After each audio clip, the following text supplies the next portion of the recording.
जय भारती। नमस्कार। आज हम लोग भागवत गीता के तीसरे अध्याय के 38वें श्लोक पर मनन करेंगे। सबसे पहले श्लोक पढ़ते हैं। यहाँ भगवान कृष्ण इस श्लोक को बता रहे हैं, अर्जुन को समझा रहे हैं। धूमेनावृते बहिन यथादर्शो मलिन च यथा उल्बेन आवृत्तो गर्भ तथा तेन इदम आवृतम। भगवान यहाँ कह रहे हैं कि जिस प्रकार धुएं से अग्नि और मैल से दर्पण ढका जाता है, जिस प्रकार से जेर से गर्भ ढका रहता है, उसी प्रकार काम के द्वारा यह ज्ञान जो है वो ढका रहता है। यह भगवान समझा रहे हैं। इसको कविता के रूप में देखते हैं। जैसे धुएं से अग्नि पर आवरण, जैसे मैल से आदर्श दर्पण पर आवरण, जैसे जेर से गर्भ पर आवरण, वैसे ही सतरजतम के ज्ञान पर आवरण। ये जो त्रैगुण है, इसकी वजह से आपके ज्ञान पर आवरण होता है। ये जो काम है, ये जो त्रिगुणात्मक का काम है, उसके कारण ही आपके ज्ञान पर आवरण है। ऐसा भगवान समझा रहे हैं।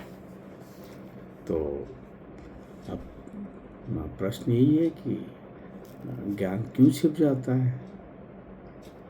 तो जैसे पिछले श्लोक में भगवान ने समझाया था कि काम और क्रोध ही मनुष्य के शत्रु हैं। तो अर्जुन के मन में जो अगला प्रश्न था, यदि आत्मा दिव्य है और ज्ञान हमारे भीतर है तो हम उसे देख क्यों नहीं पाते हैं। तब इसी का उत्तर है यह श्लोक है कि ज्ञान है परंतु वो ढका हुआ है। जैसे धुएं से अग्नि ढक जाती है, जैसे मैल से दर्पण ढक जाता है, उसी तरीके से ये जो त्रिगुणात्मक काम है, इसके कारण ज्ञान जो है वो ढक जाता है। तो ज्ञान नष्ट नहीं होता है परंतु वह दिखाई नहीं देता है।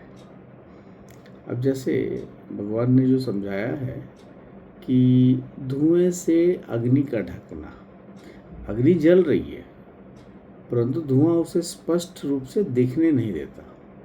इसका अर्थ है ज्ञान तो है पर थोड़ी सी भी कामना उसे धुंधला बना देती है। जैसे यदि आप कोई साधारण शिक्षा में फंसते हैं तो फिर आप उसको सही गलत का मतलब समझते कि अच्छा वहाँ मेरे से गलती हो गई। अब उसी तरीके से धूल से अगर आपका दर्पण जो है वो ढका है, मतलब धूल के कारण जो प्रतिबिंब है वो दिखाई नहीं पड़ रहा है। इसका अर्थ है ज्ञान तो है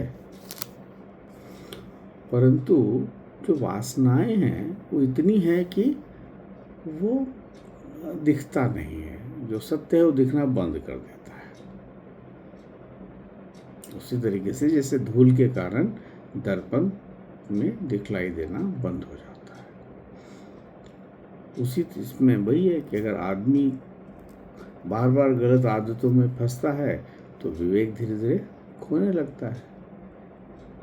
जो तीसरा उन्होंने एग्जाम्पल लिया था कि गर्भ में ढका भ्रूण, तो जो जेर है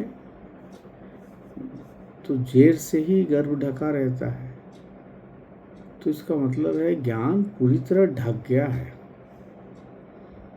जब व्यक्ति पूरी तरीके से अज्ञान और वासना में डूब जाता है तब तो उसको सही गलत का भान भी नहीं होता है।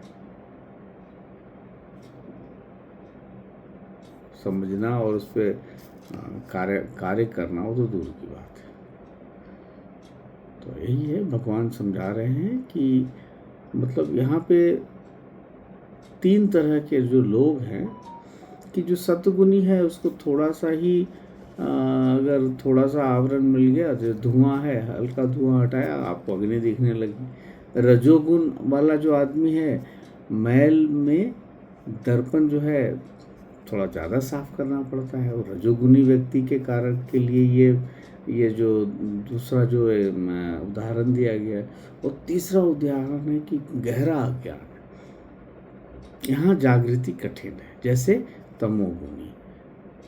भगवान ने बताया है कि जैसे जेर से गर्भ ढका रहता है, तो 3 तरीके से, धुएं से जो अग्नि ढका है वो सतगुण का परिचायक है, फिर मैल से जो दर्पण ढका हुआ है थोड़ा सा और ज़्यादा गंदा है तो वो रजोगुण है, और जो पूर्ण है, जो समझ में नहीं आए कि जेर से गर्भ है में मतलब वो पूर्ण तमोगुणी है, जैसे गहरा ज्ञान। यहाँ जागृति बहुत ही कठिन है। तो यह भगवान इसको इस तरह से समझा रहे हैं।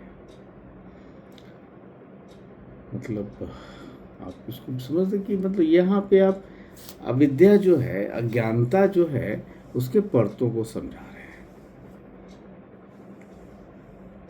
कि आत्मा का जो ज्ञान है वो हमेशा उपस्थित रहता है, परंतु जो कामनाएं हैं और अज्ञानता है उसे ढक देते हैं।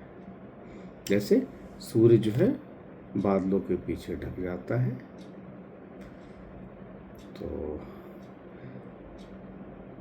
यहाँ यही है कि जब हम जानते हैं जैसे कि क्रोध सही नहीं है, लालच भी सही नहीं है, तनाव भी सही नहीं है, फिर भी करते हैं, क्यों? ज्ञान ढका हुआ है, हमें पता है ये काम अच्छा नहीं है, फिर भी हम कर लेते हैं।